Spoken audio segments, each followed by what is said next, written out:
Olá pessoal, tudo bem?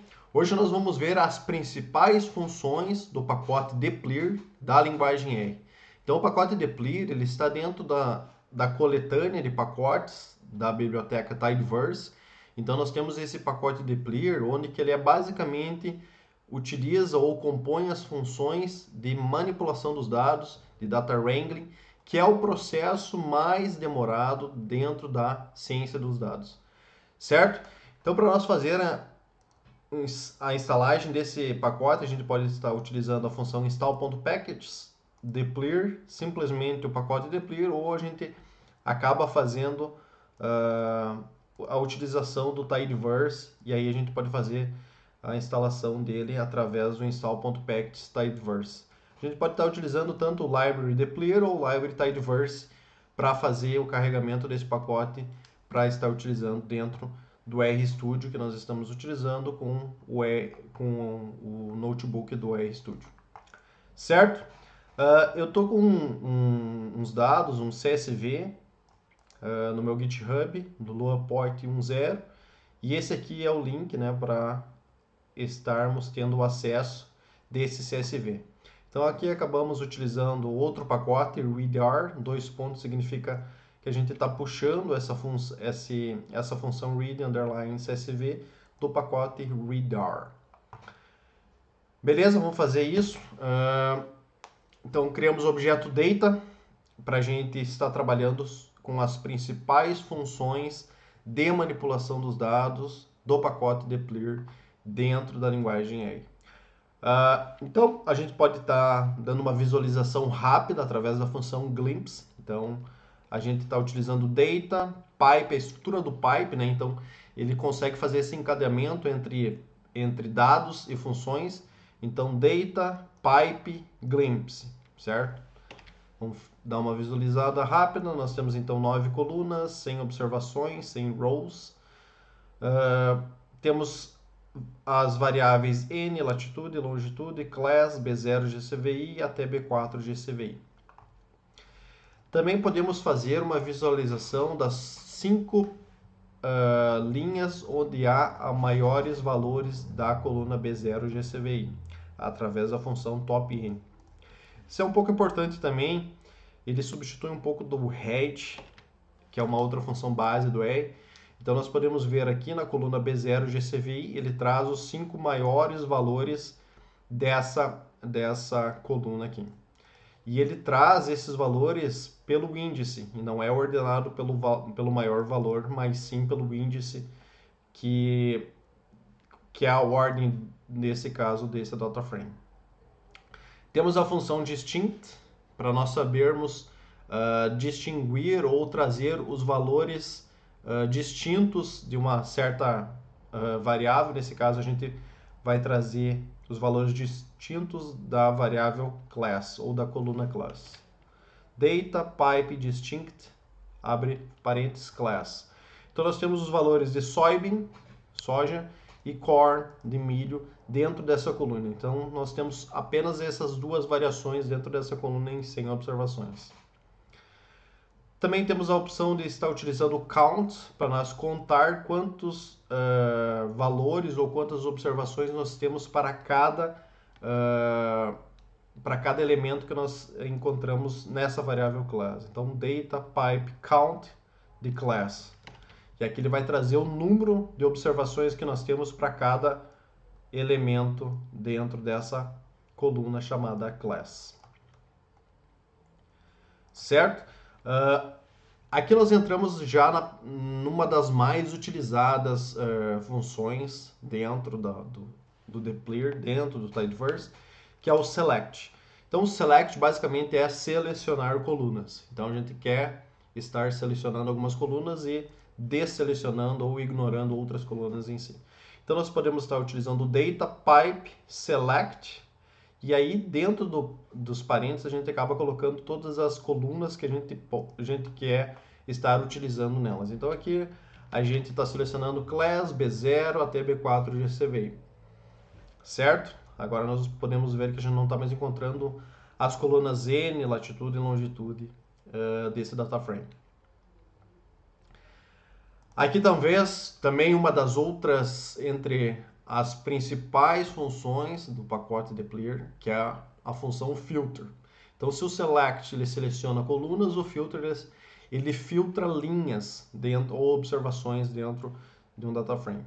Então, novamente, data pipe filter. Eu quero filtrar o quê?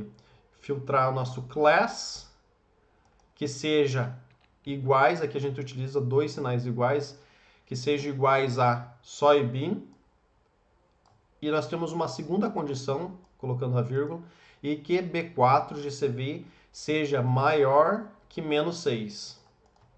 Então, através desse código, a gente está filtrando as linhas que a class seja igual a soybean e que B4 GCVI seja maior que menos 6.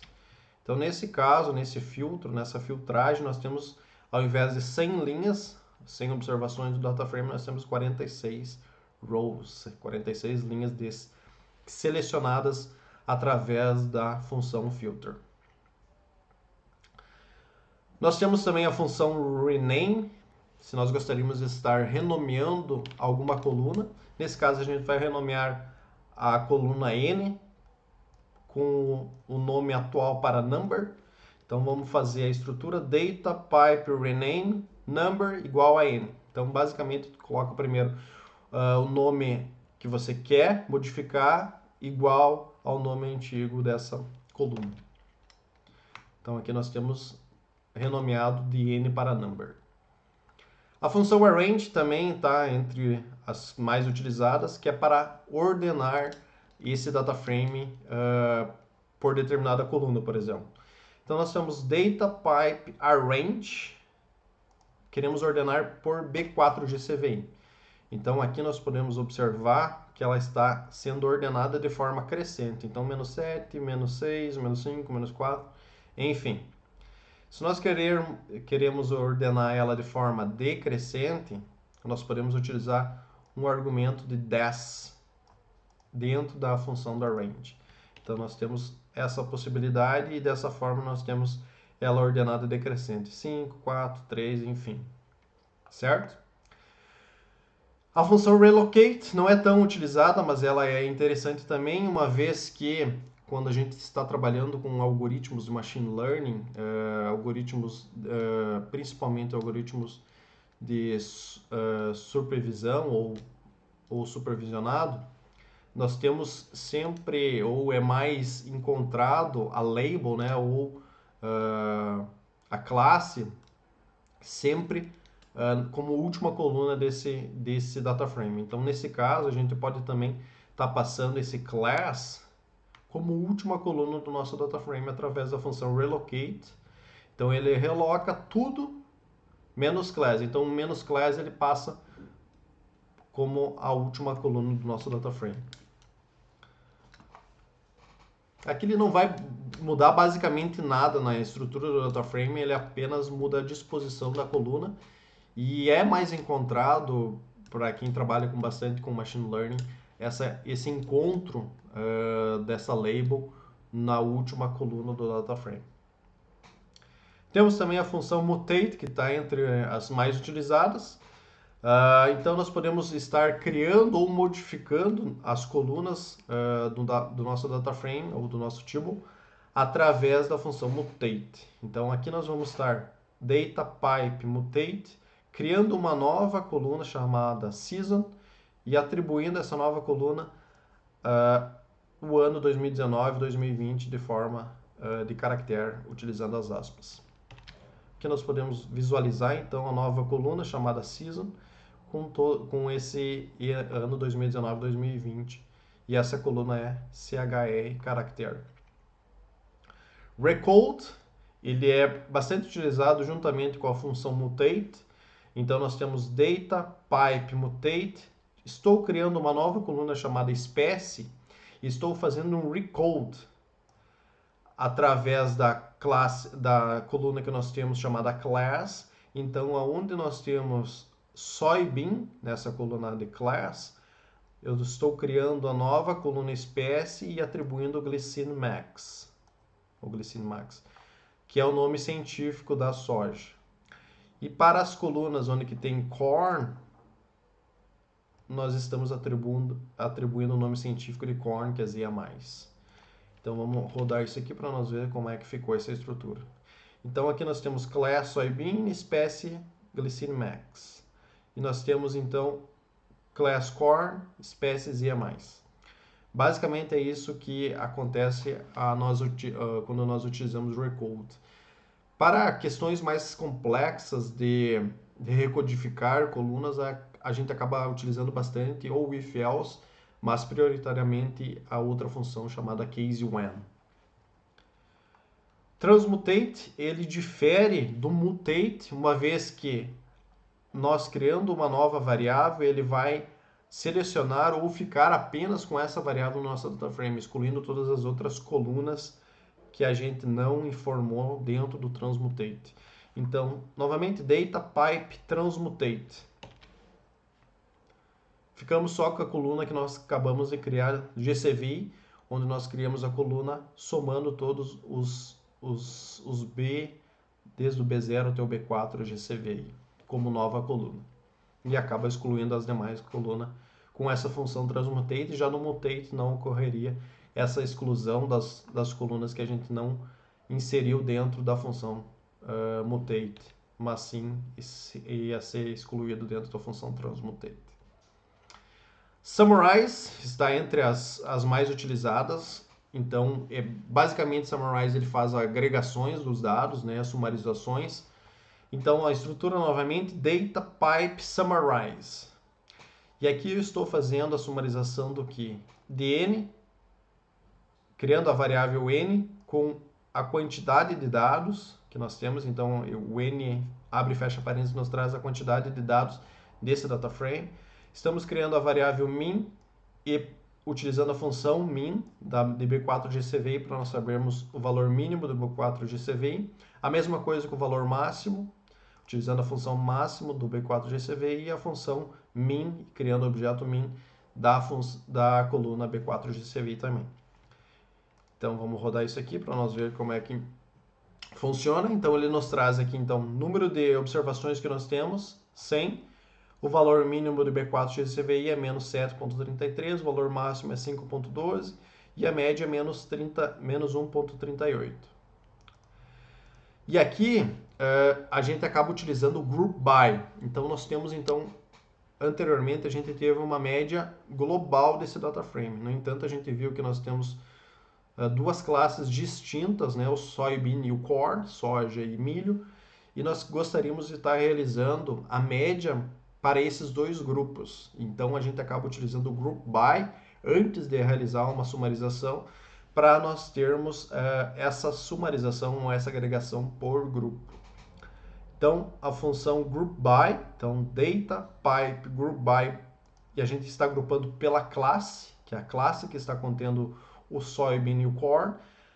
Novamente o novo pipe, summarize, e basicamente a mesma coisa que a gente acabou utilizando ali em cima. Então, estamos sumarizando o número de observações, mínimo, máximo, média. E aqui que parte para uma coisa interessante.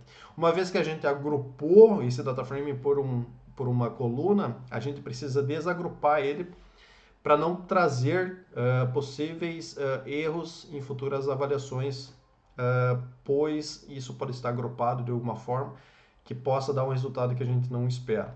Então a gente acaba sempre utilizando o group by e o one group na mesma pegada do pipe. Então aqui nós vamos ter, rodando esse código, as sumarizações por grupo. Então corn com 50 observações, o valor mínimo de corn é menos 3,33, o valor máximo é 5,12 e a média é 1,34. E acaba tendo a mesma sumarização para o grupo de soybean. E aqui a gente vai exemplificar um pouco sobre essa questão do group by e do one group. Então nós temos aqui data pipe, estamos agrupando pela class, group by class. Estamos realizando uma nova coluna chamada min group. Então nós estamos fazendo a média do grupo do B4GCV. Então basicamente o que vai nos trazer o valor de 1,34 e menos 4,11.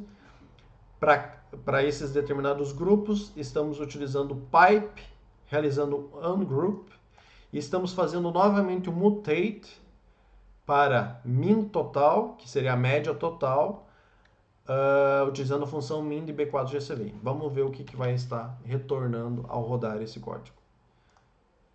Então nós temos min group, então menos 4.11 quando é soybean, e o min total nós podemos ver que vai repetir ao longo das 100 observações do data frame. No entanto, quando a gente passar do class de soybean para corn, nós vamos ter a diferença do min group para o de soja. Já o min total continua o mesmo. Isso porque a gente agrupou ele para fazer um min group por class e desagrupou ele para fazer a média total do B4GCVI e criando essa nova variável através da função mutate. E essa nova variável se chama min underline total. Certo, pessoal? Basicamente nós temos então as funções select, filter, mutate, group by e summarize como as principais funções para fazer manipulação de dados através do pacote deplir ou através da coletânea ou utilizando a coletânea de pacotes do Tidyverse, onde vai estar puxando essa biblioteca da deplir. Muito obrigado por assistir esse vídeo e até mais.